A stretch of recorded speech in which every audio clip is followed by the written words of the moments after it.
There is a frequency moving through this universe at this very moment, a current of divine supply, a river of endless riches, a silent promise of abundance waiting patiently for you to tune in.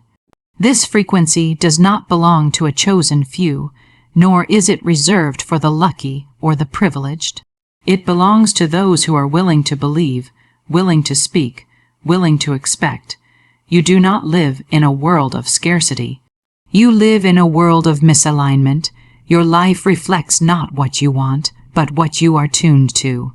If the dial of your mind is set to fear, you receive struggle. If it is set to doubt, you receive delay. But when you turn that inner dial to faith, something astonishing begins to happen. The invisible starts moving toward you. Doors swing open where walls once stood, and answers arrive before questions are finished being asked. You were never meant to wrestle life into submission.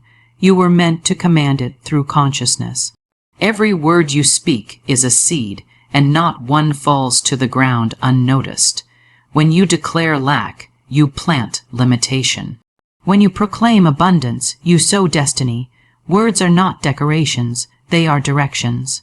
They give orders to forces you cannot see, yet feel in every outcome. Wealth is not something you hunt down in the outer world as though it were hiding from you. It is not locked in other people's accounts, buried in distant places, or reserved for a fortunate few. Wealth is a current, a living stream moving quietly and powerfully through existence, and your life only reflects how well you are tuned to it. Just as a radio does not create the music it plays, but merely receives it by aligning with the right frequency, you do not create abundance through struggle. You receive it through alignment. When your inner world is fixed on lack, your outer world echoes shortage. When your thoughts are trained on difficulty, life answers with obstacles. But the very moment your consciousness shifts toward plenty, expectancy, and trust, unseen doors begin to open, and what once felt impossible becomes strangely natural. If you spend your days chasing wealth, you unknowingly announce that you believe it is always somewhere else. And what you believe to be distant will remain distant. But when you accept that supply is here, now, flowing through invisible channels, life begins to arrange itself in your favor. Opportunities appear from avenues you never considered. Help shows up in surprising forms. Ideas arrive with clarity. Timing bends. Conversations become intersections of destiny rather than coincidence. All of this happens not because you forced wealth into your life, but because you removed the resistance that was keeping it out. Your thoughts are tuning instruments. Your words are adjustment knobs. Your emotions are signal boosters or blockers. When your mind complains, compares, or worries, it distorts the signal. When it trusts, affirms, and anticipates, it clarifies the connection. Prosperity does not respond to neediness. It responds to knowing. It does not answer begging. It answers belief. The universe is not persuaded by panic, but moved by confidence. It is not impressed by struggle, but opened by certainty. There is a difference between wanting wealth and being in agreement with it. Wanting says, I do not have. Agreement says, it is mine by law. And the universe obeys agreement far more than desire. Wanting keeps you in pursuit mode. Agreement puts you in receiving mode. One exhausts you, the other empowers you. The moment you step out of chasing and into claiming, life changes tone. Things no longer run from you, they run toward you. Understand this deeply. Abundance does not come to rescue you from belief. It comes to reward it. Life does not deliver what you request with anxiety. It delivers what you expect with calm assurance. This is the great misdirection of the world, that labor alone produces riches. But many labor tirelessly and remain empty because effort without alignment is like rowing against a current that is meant to carry you. When you tune your consciousness to abundance, you move with life instead of against it. You stop arguing with your destiny and start cooperating with it. And cooperation with the unseen is the greatest advantage a human being can have. Your spoken words are not harmless sounds thrown into the air and forgotten. They are living forces charged with direction, shaping the course of your life in ways you may not immediately see, but always eventually experience. Every time you speak about your future, your finances, your chances, or your limitations, you are giving an instruction. You are issuing commands to a system that responds far more accurately than you realize. Words do not merely describe your reality, they design it. Long before circumstance appears, it has already taken form in speech. Most people talk themselves into defeat long before life delivers it. They casually proclaim failure, laugh about being broke, admit defeat before the contest begins, and then are shocked when experience faithfully mirrors their statements. Life listens carefully, even when you speak without thinking. There is no such thing as a harmless declaration. Every sentence carries a frequency, every phrase leaves a signature, and your days are filled not by chance, but by echo. When you speak limitation, you authorize it. When you announce difficulty, you validate it. When you confess fear, you amplify it. But when you declare strength, you align with it. When you claim abundance, you activate it. When you speak victory, you move toward it. Words are not ornaments, they are orders. The world you walk through tomorrow is being built by what you say today. Your mouth is a gatekeeper, deciding what enters your experience and what stays outside. And if you allow that gate to swing open to doubt, complaint, and worry, do not be surprised when unrest enters freely. But if your speech is disciplined, intentional, and expectant, prosperity recognizes the invitation and follows you home. Your voice carries authority, even if you have not been using it consciously. You are not pleading with life when you speak. You are programming it. There is a difference between speaking in hope and speaking in command. One waits, the other moves things. Many people whisper their dreams and shout their fears. Reverse that order and watch what happens. Speak boldly of possibility. Speak clearly of success. Speak firmly of goodness. Even when facts challenge you, speak what you desire to establish, not what you fear will prevail. Circumstance is temporary. Speech is foundational. Whenever you talk about money, does your voice carry trust or tension? When you mention opportunity, do you sound certain or defeated? Your tone teaches the universe how to respond. Life is a mirror that reflects not only what you say, but how you say it. Confidence is magnetic. Despair repels. Assurance opens doors no strategy could unlock. Your words should become the sound of authority in your own ears. They should lift you before they lead you. Do not repeat what you see if what you see is not what you want. Speak what you intend to see until it has no choice but to appear. A single declaration spoken with conviction is more powerful than 1,000 wishes tangled in doubt. And when your language becomes the habit of victory rather than retreat, you will find that the world rearranges itself effortlessly beneath your voice. Fear and doubt are not quiet emotions that sit harmlessly in the background of your life. They are powerful signals that travel outward, altering circumstances before you ever realize what has happened. They interrupt the natural flow of good, blur opportunities, weaken timing, and close doors long before you reach them. Just as static disrupts a radio signal and leaves music distorted or silent, fear scrambles the message you send into life and confuses what life sends back. You may be asking for abundance, but if you are vibrating with anxiety, you are simultaneously declaring that you do not trust it to arrive. And life responds more to what you feel than to what you request. Doubt is not humility. It is hesitation dressed as wisdom. It pretends to protect you, but secretly it shrinks you. Fear claims to warn you, but it actually trains you to expect disappointment. These emotions do not prepare you for failure, they escort you to it. When you constantly rehearse what might go wrong, you teach your mind to scan for proof of disaster, and as always, the mind finds what it searches for. You do not see life as it is, you see it as your emotions have trained you to interpret it. Faith, on the other hand, is clarity. It does not ignore challenges, it stands taller than them. It does not deny reality, it commands reality to rise. Expectation is the bridge between invisible supply and visible result. When you expect good, you unconsciously move toward it. Your posture changes, your decisions sharpen, your instincts quicken. You recognize chance as opportunity and circumstance as cooperation. The universe is remarkably obedient to emotional authority. It bows not to theory but to feeling. Anxiety is a magnet, just like confidence, but it draws lessons instead of victories. Worry summons delay. Anticipation summons movement.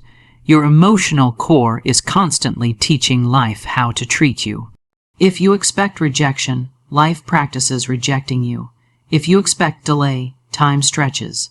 If you expect provision, lanes begin to open where none existed. Fear is a habit that can be unlearned. Doubt is a story that can be rewritten. Expectation is a skill that can be practiced. You did not arrive in this world predisposed to fear.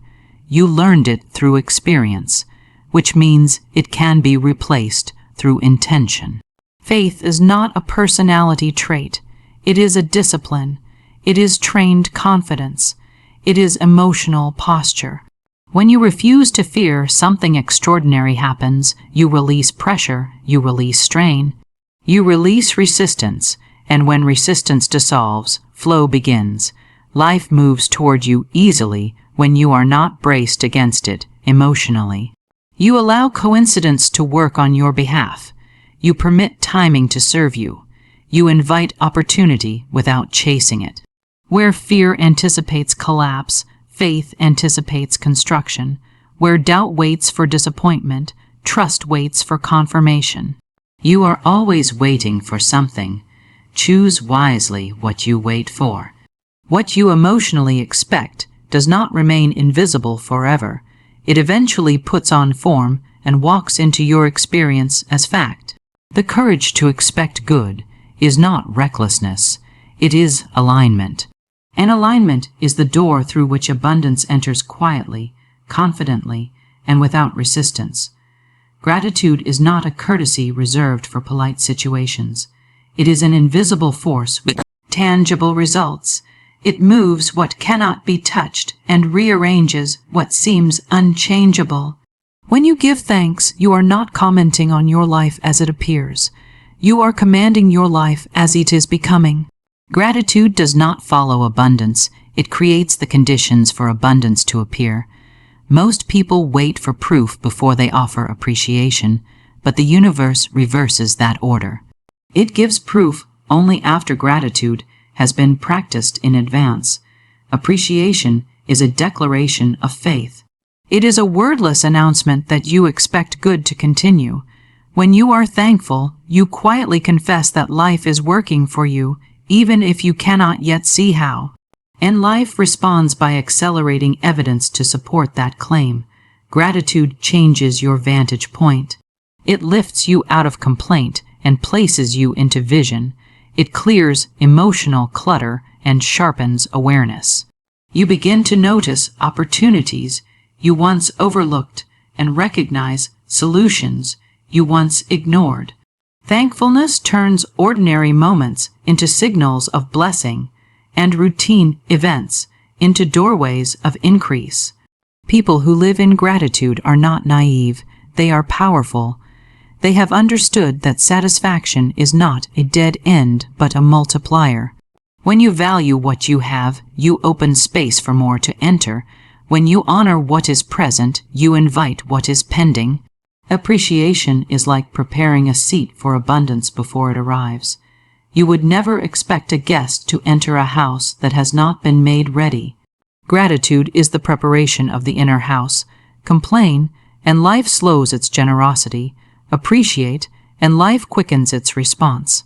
Language matters, but emotional posture matters even more. Gratitude shifts your emotional environment the way light changes a room.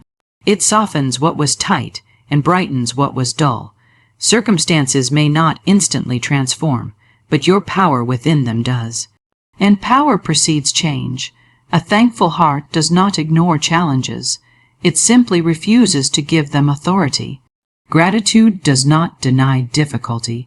It assigns it a lower ranking.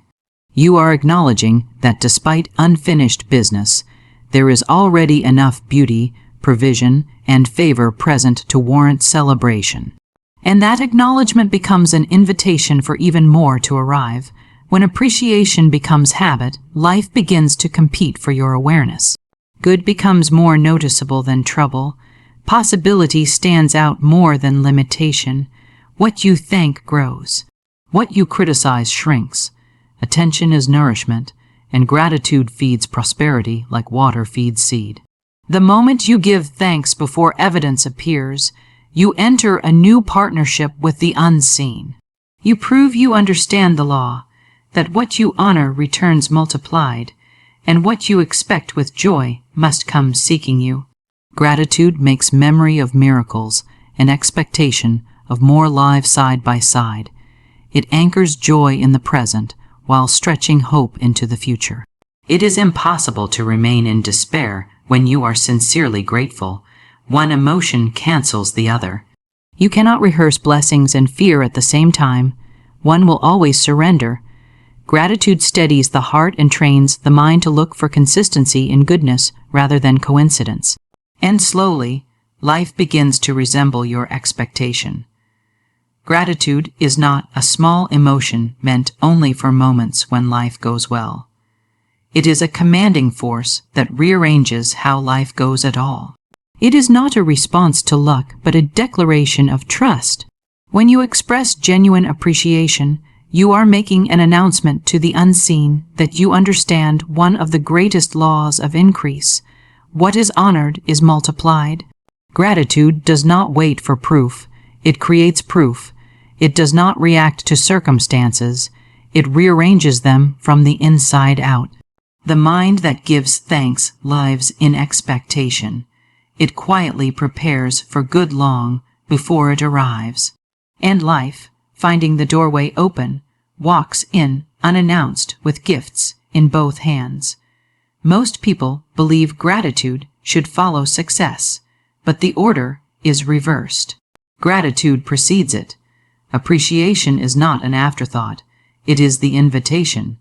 You are not thanking life for what is finished. You are thanking it for what is forming. When you cultivate gratitude, your awareness sharpens.